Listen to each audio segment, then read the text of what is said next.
Desde los estudios de REC nos encontramos aquí en una nueva edición de Tomémonos un Café y hoy nos vamos a tomar un café con un profesor de educación básica, un magíster en educación, un candidato a doctor, el curriculista de la red educativa vicentina. Nos encontramos con el gran Jaime Labra. Aplausos para Jaime, don Jaime, ¿cómo le digo? Jaime. Nos tomamos un cafecito hoy día, siempre hacemos un salud característico en nuestro programa. Salud para las cámaras que nos están viendo. Con Jaime hoy día vamos a hablar de educación. Nos vamos a centrar en todos aquellos elementos importantes, sobre todo que nuestra red educativa está en proceso de plantear el proyecto curricular. Pero antes, don Jaime, vamos a un tema más agudo. ¿Cuáles son los principales problemas de la educación actual, desde su mirada? Es un tema, no sé si dará para un café. Dará para mucho más, probablemente. No, mucho café. Más de uno. De hecho, imagínate que llevamos cuántos años tratando de arreglar el tema de la educación y todavía estamos con problemas que ya deberíamos haber superado. Da la impresión que cuando logramos avanzar ya aparecen mil cosas más que nos dejan atrás. Sí, cada vez que somos conscientes de que nos falta algo, nos damos cuenta de que ese algo estaba relacionado a otras cosas. Yo creo que el tema más complejo que hoy día tenemos, que cuando pasamos de la cobertura, nos queda el tema de la calidad. Y en el tema de la calidad no hemos logrado ponernos de acuerdo como país. ¿Qué entendemos? ¿Qué entendemos por calidad? ¿Qué es lo que se entiende por calidad actualmente según el Ministerio de Educación? Porque calidad, como lo entiendo cualquier persona conversando, es como hacer las cosas bien. ¿Calidad es hacer las cosas bien?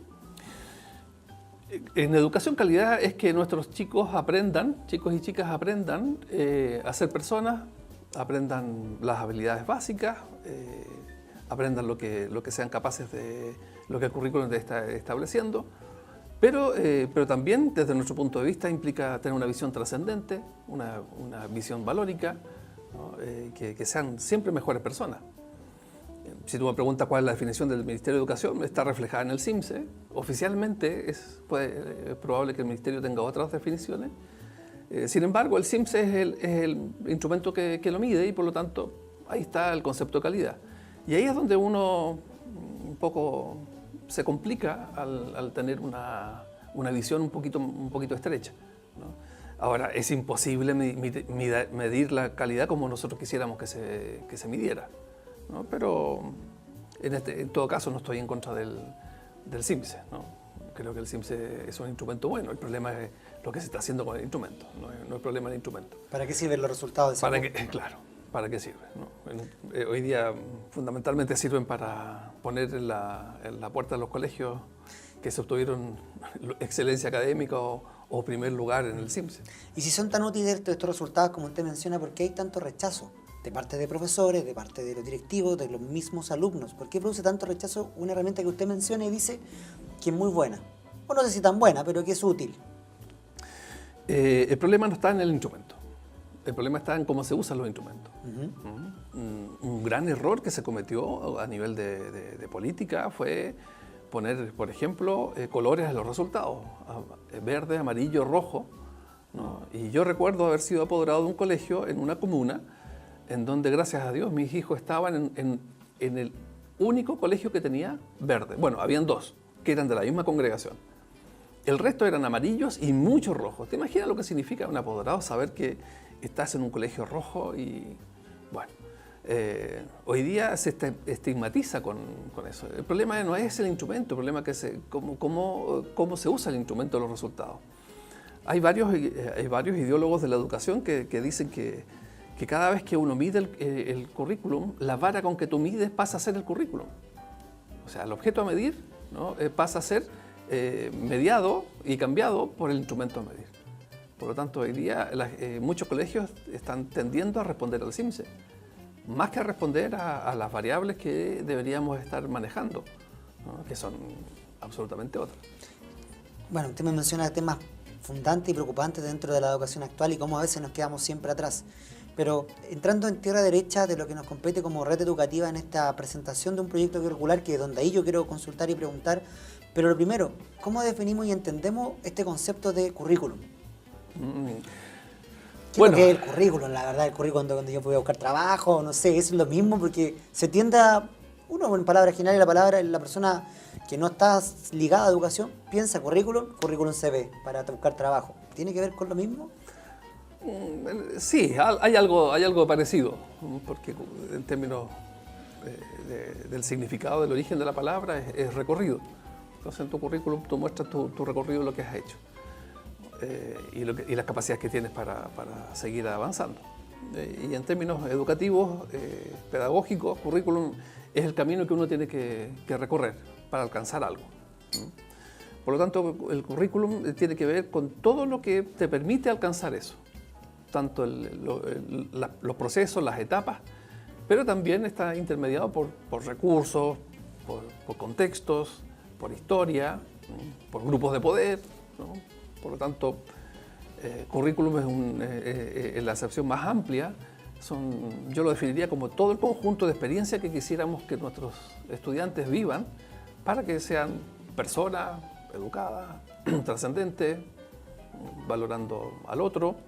Y eso te permite entonces entender que currículum va más allá de lo que tradicionalmente nos enseñaron, ¿no? Que era la famosa planificación con objetivos y cosas así, ¿no? Con la el profesor trabaja, con la cual organiza sus clases. Correcto. Esa es la expresión más concreta, que eso hay una línea que separa, entonces eso sería más bien una acción didáctica.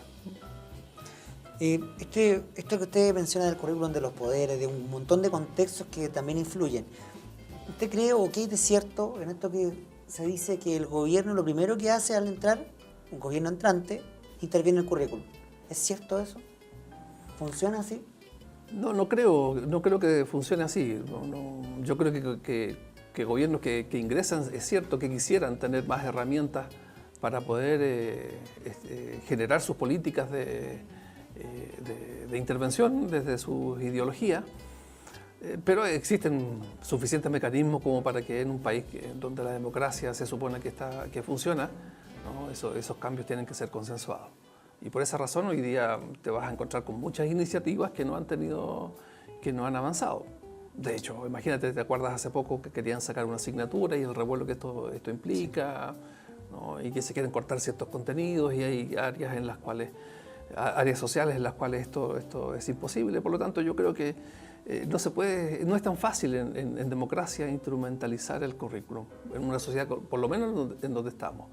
Otro tema es ¿por qué se construyó el currículum que tenemos? Ese es otro tema. Ahí sí que estamos en otra cancha. En otra cancha. Ahí nos empezamos a preguntar por qué tenemos tantas asignaturas, por qué tenemos tanto contenido, a pesar de que decimos que son habilidades y no lo contenido lo importante. Sin embargo, los profesores pasan materia, hay ciertos contenidos que no se pueden trabajar. No se centran en habilidades también.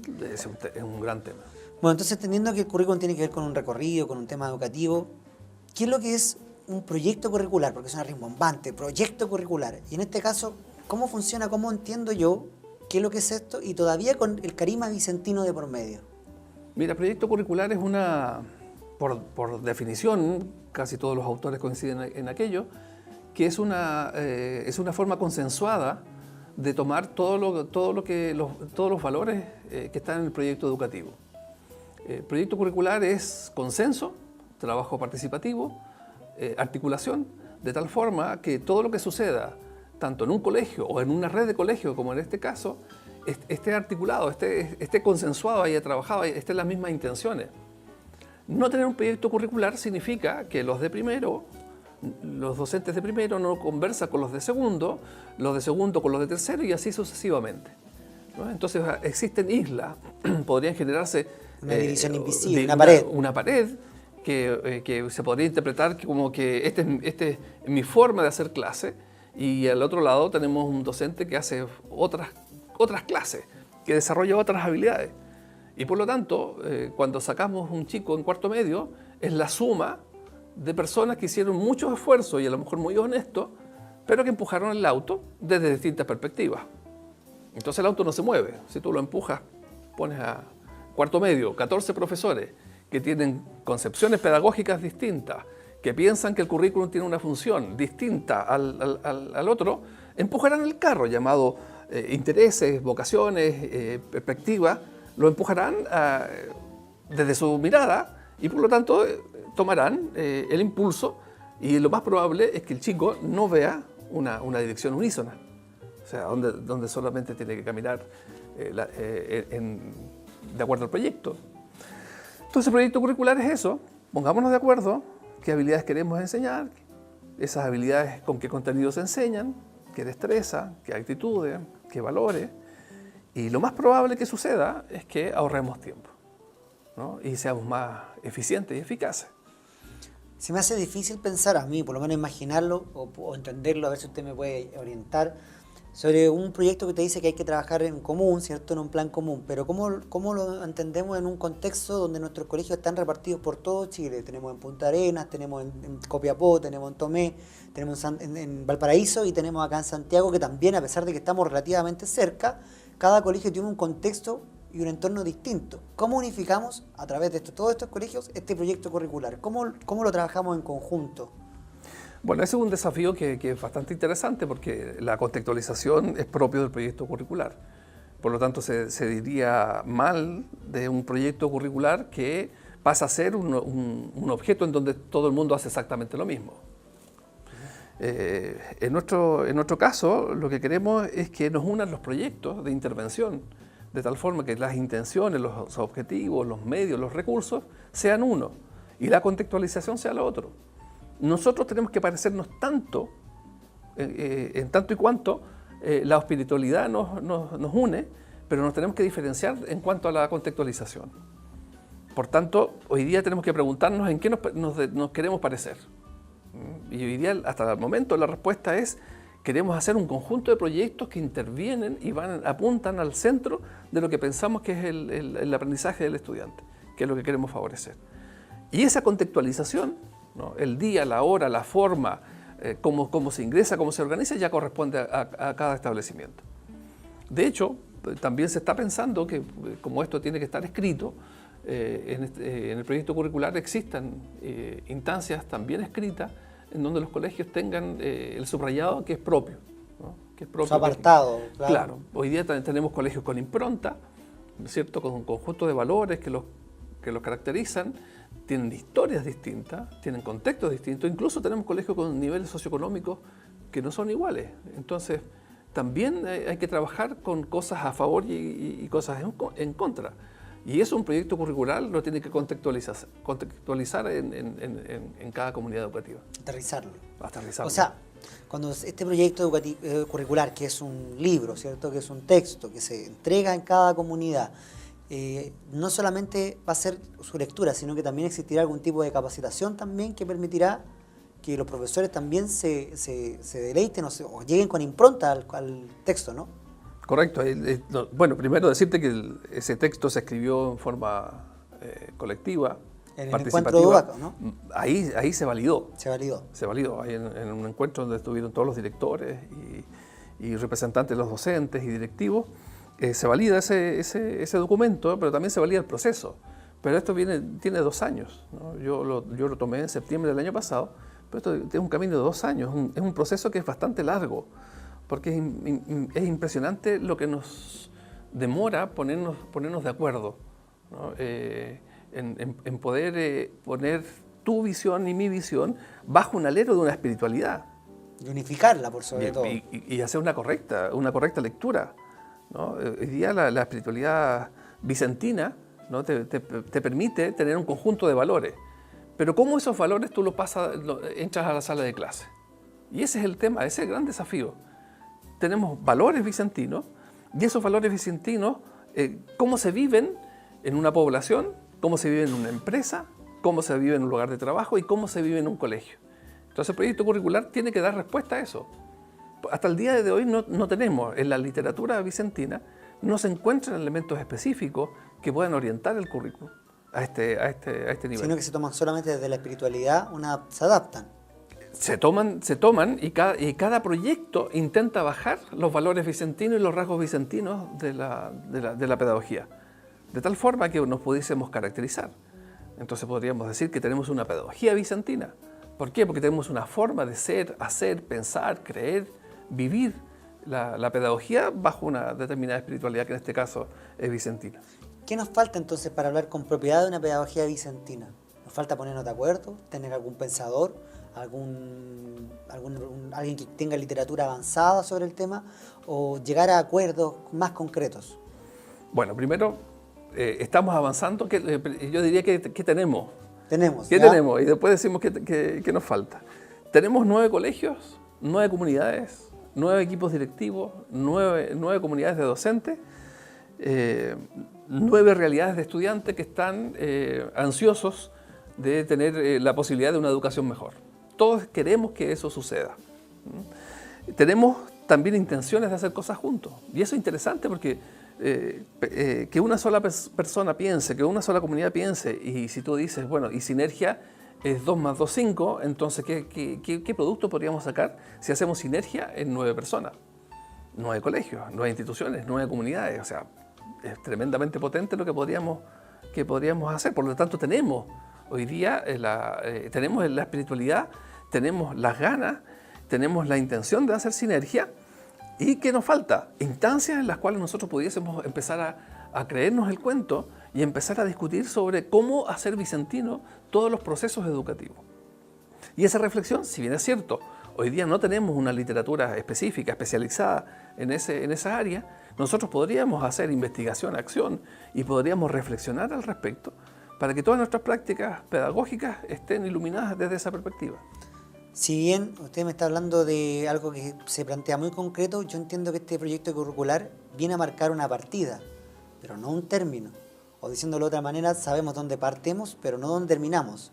Es algo así que se espera en el fondo, como que se pueda diversificar y que cada comunidad pueda también ir colocando o añadiendo secciones de alguna manera a este proyecto curricular, o no o es más esquemático. Hoy día podríamos decir que al tener un documento escrito, podemos decir que empezó una parte de la historia. Sin embargo, tenemos que decir que la historia viene de hace muchos años. Tenemos colegios vicentinos acá con mucha y larga tradición y rica tradición. Por lo tanto, nos estamos subiendo a un carro. Entonces, si tú dices, bueno, hay un hito, sí, puede ser, el hito puede ser tener un documento escrito que uno pueda decir, aquí está, una palabra, esto es nuestro, y si está escrita es un compromiso, por lo tanto ya vamos a poder confrontarnos y la gente nos va a poder exigir calidad al respecto, respuestas en la dirección del proyecto educativo. Y lo que nos falta es hacerlo realidad, empezar a caminar juntos. Yo te doy ejemplo. Nosotros tenemos profesores de matemáticas de sexto básico. Esos profesores de matemáticas están todos inventando guías de aprendizaje. Todos.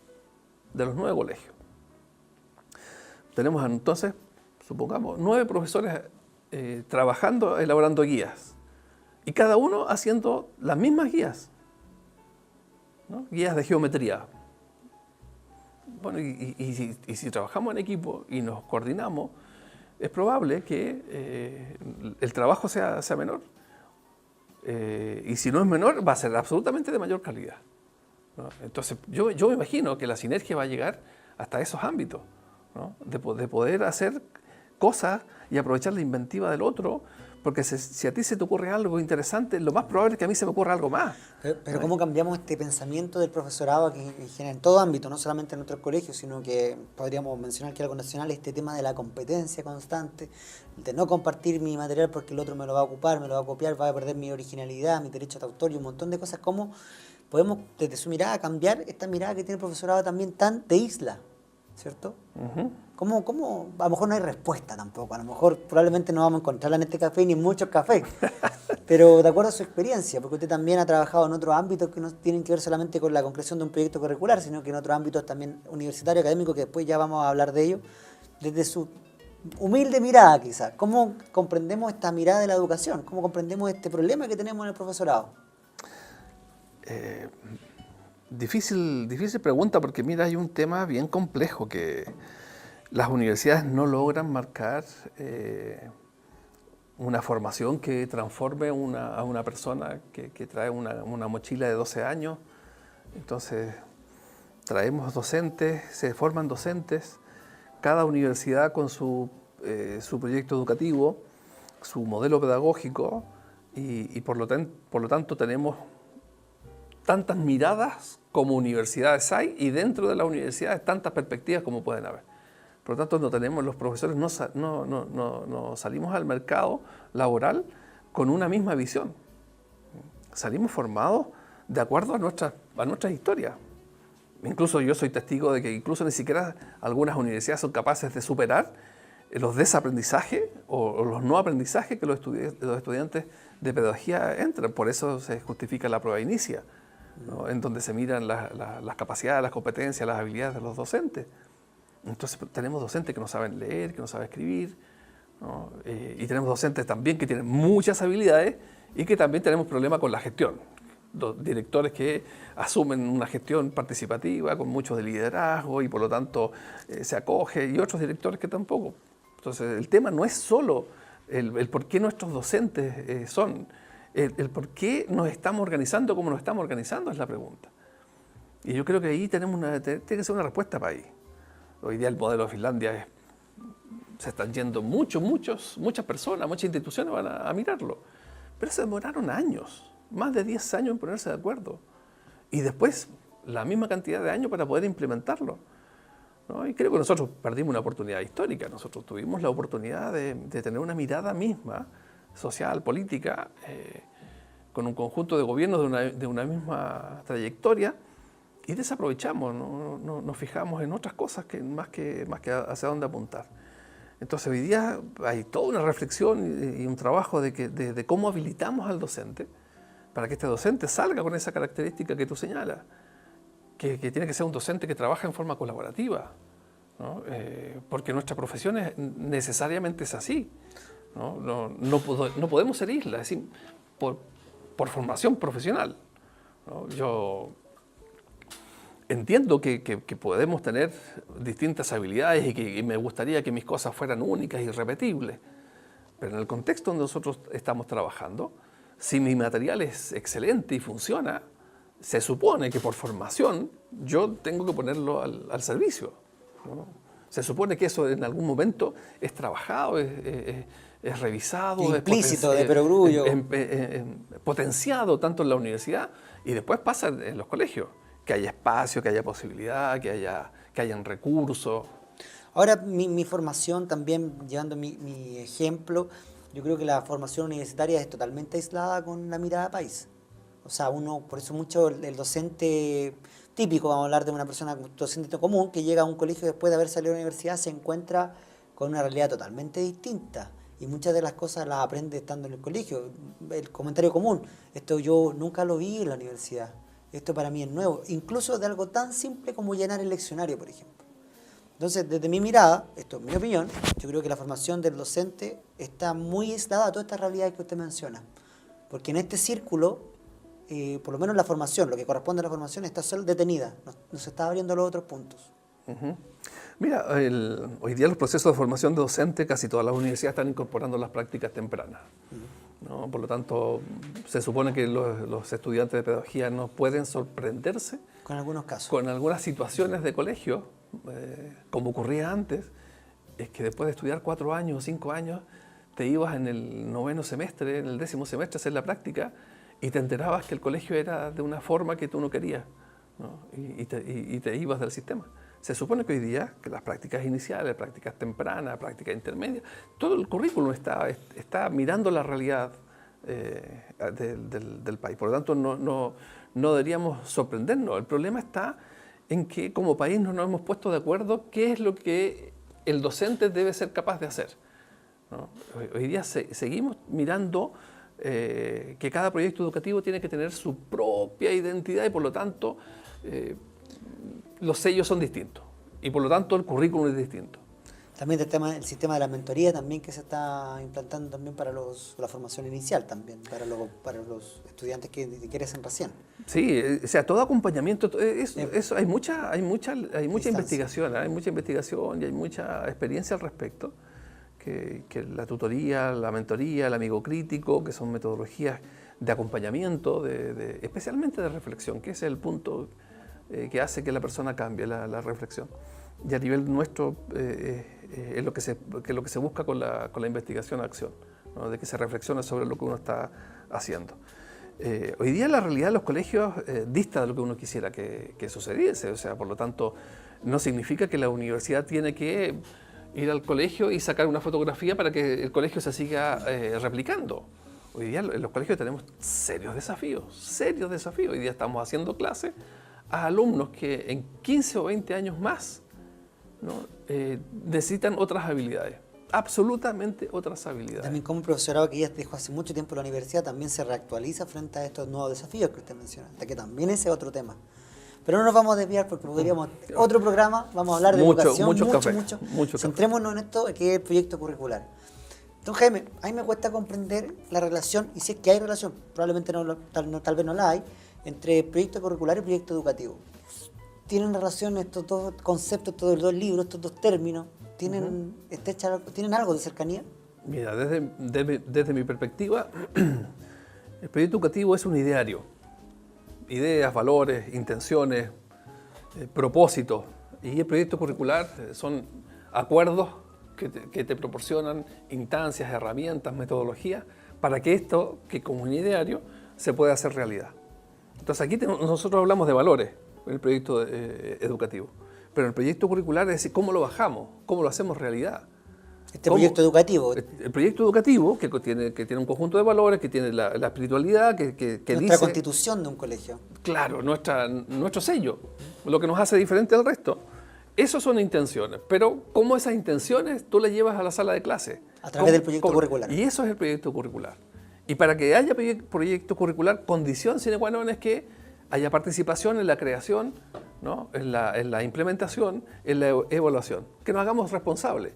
Porque hoy día podemos preguntar a todos los profesores de cualquier colegio cuál es su proyecto educativo, lo más probable es que te puedan recitar algo, ¿no? Y después de eso, en la sala de clase pase cualquier cosa, que tengamos pensamientos y acciones distintas.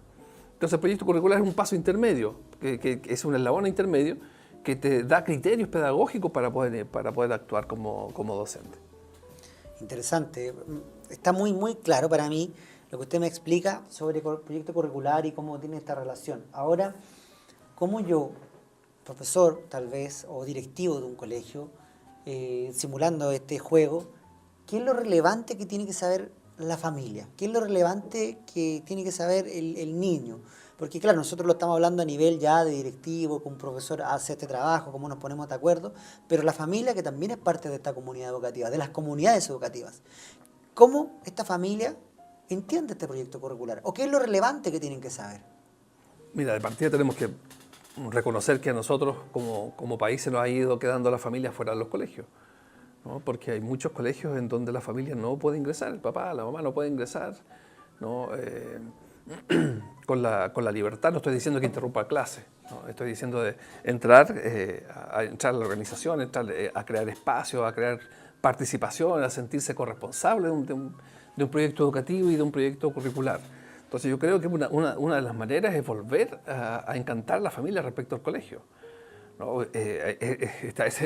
Hoy día hay un dibujo en donde se muestra una escena del año 60 en donde la profesora y el papá y la mamá están detrás del escritorio retando al niño y el niño está disminuido, ¿no? Hoy día, dice el día de hoy, tenemos a la docente disminuida con el papá, la mamá y el niño retando a la profesora. Porque hemos empoderado judicialmente la relación, la hemos transformado en una relación judicializada. O sea, el papá, la mamá, que no está de acuerdo con el colegio, ¿no? Tiene mecanismos que en muchos casos es real, que hay que usarlo, porque hay colegios en donde... Hay instancias complejas. Hay instancias complejas y que no se solucionan y por lo tanto bien. Pero esto ha hecho de que las relaciones hoy día estén un poco maltratadas, ¿no? No hay temor de cómo nos tratamos, de cómo nos cuidamos, qué puedo decir, qué no puedo decir, qué puedo pedir, qué no puedo pedir como papá. Por lo tanto... y eso también aumenta con la violencia también entre la comunidad, entre los hechos de violencia. A falta de comunicación, la solución para algunos casos, para algunas personas, es la violencia. Entonces, yo creo que hoy día, teniendo una herramienta como es el proyecto curricular, tenemos formas y mecanismos para volver a seducir al papá y a la mamá para poder decirle, saben, nosotros estamos buscando la educación de su hijo. No somos dos instancias antagónicas, ¿no? Estamos propiciando el aprendizaje. Y si nos equivocamos, por favor digan, ¿no? Y si ustedes se equivocan, nosotros también como colegio vamos a ayudarlo. Yo creo que el principal desafío de todo el sistema educativo es involucrar más a los papás, ¿no? Yo creo que ahí tenemos un serio problema. Se está produciendo, como te digo, esta distancia con el apoderado, con el papá, por el tema de la judicialización, ¿no?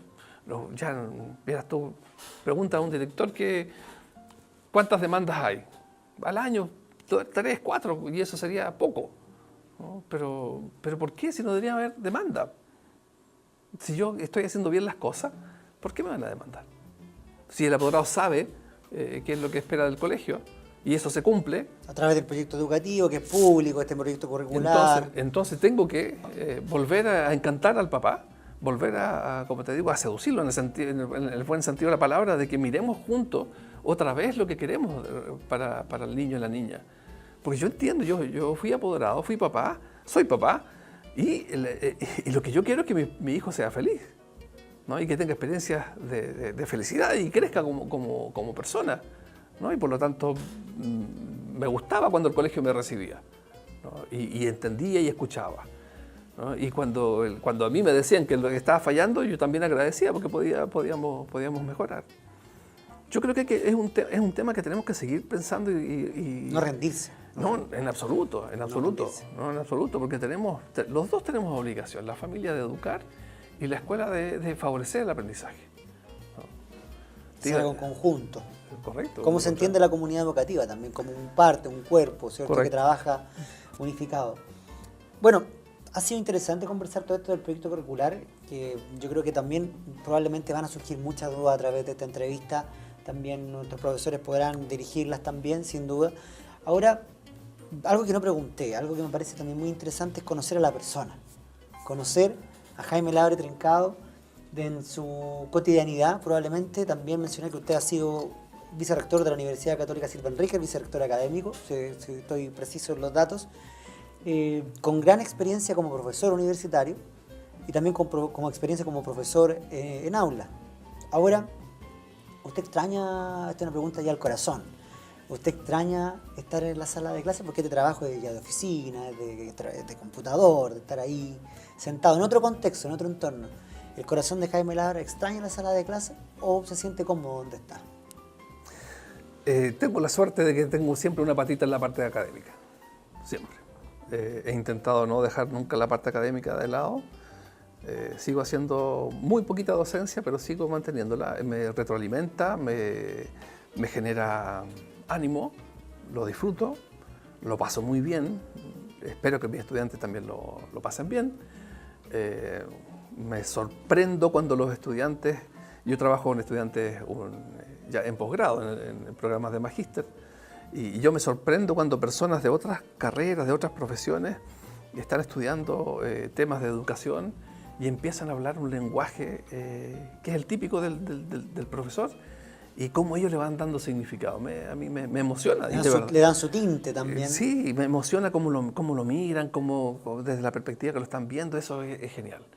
Y esa docencia a mí me obliga a estar siempre leyendo, estar siempre buscando, interesado en temas que me permiten nutrir la docencia. Por lo tanto, no echo de menos eso, ¿no?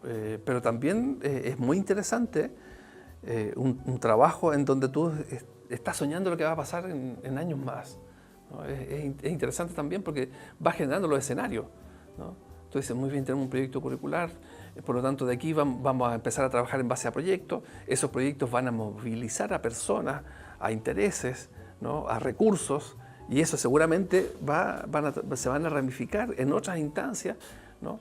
Y vamos a tener una red hoy día que tiene esta característica y en 3 años más, con una raíz en lo pedagógico interesante. Sí. Todos los profesores como que tienen ese sentimiento, igual a pesar de que estén trabajando en contextos, en entornos distintos de la sala de clases, no dejarla, porque en el fondo es lo que los nutre también.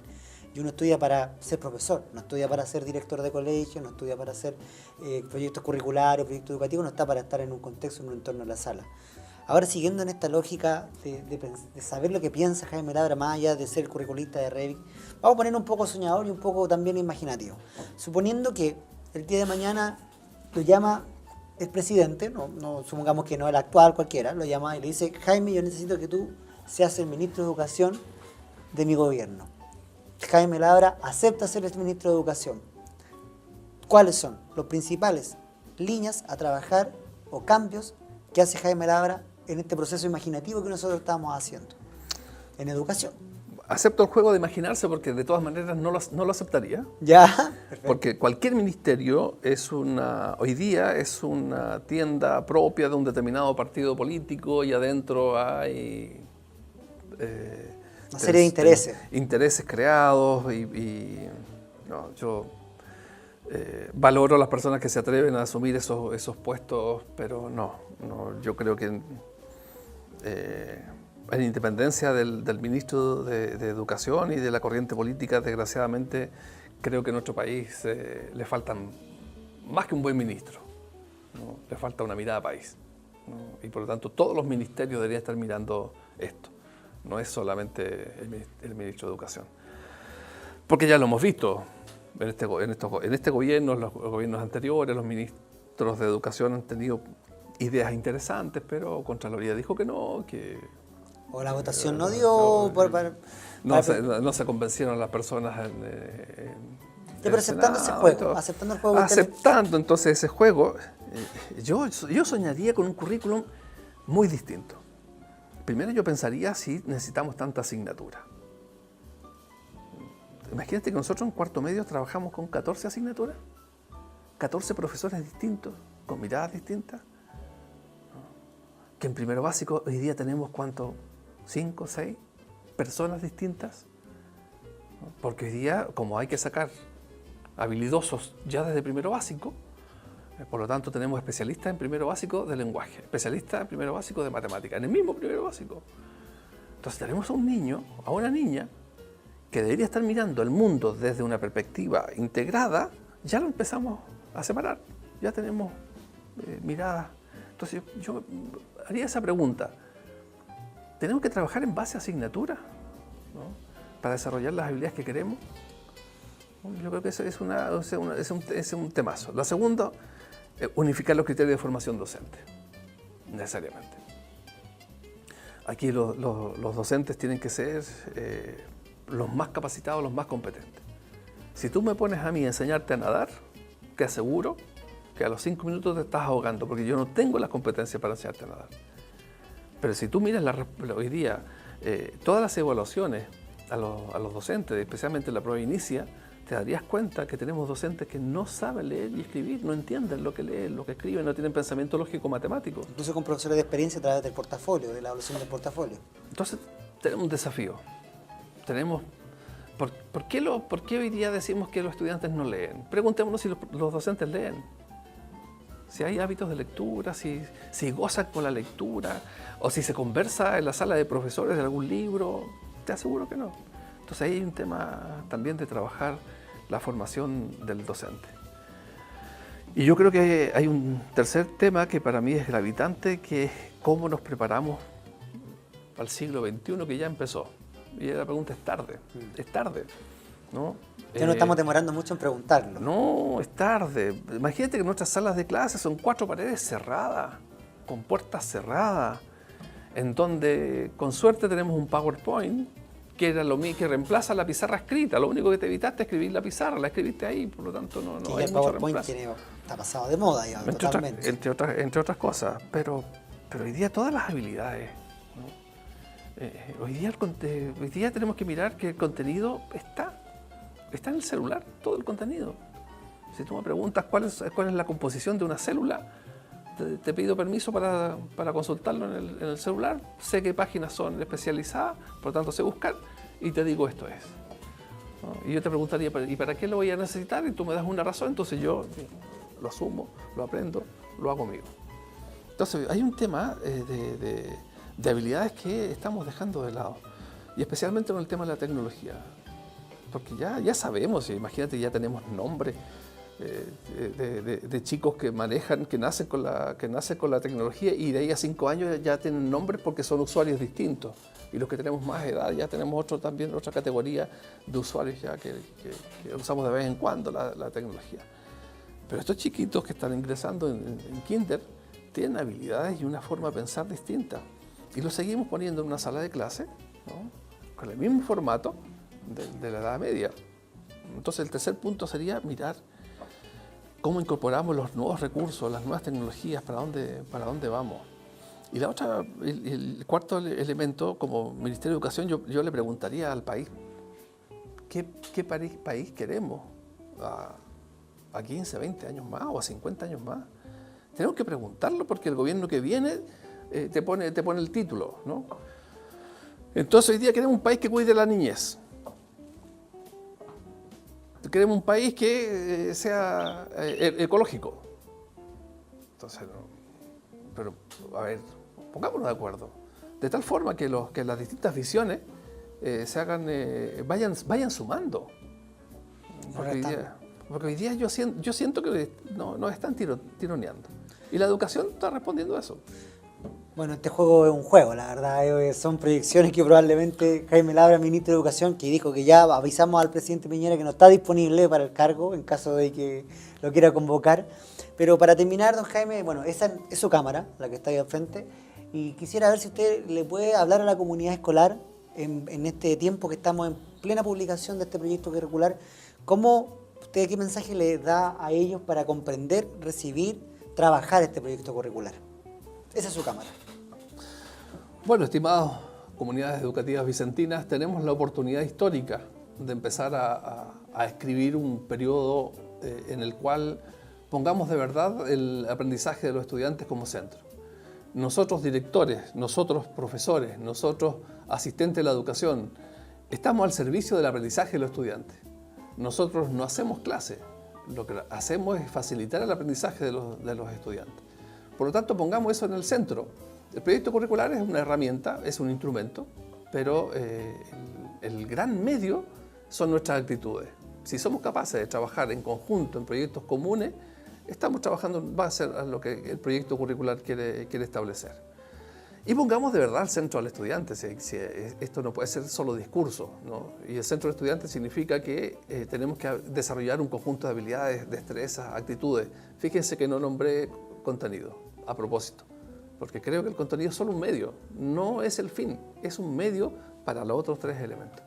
Así que esperemos que esto funcione, que cada uno sume, ¿no? Porque imagínense, tenemos la posibilidad de hacer tremendas cosas si unimos 9 comunidades que piensan, hacen y creen cosas geniales. Si hoy día pensamos que lo hacemos bien, imagínense cuando nos sumemos los 9 en proyectos comunes. Que estén muy bien, eso era... Muchas gracias.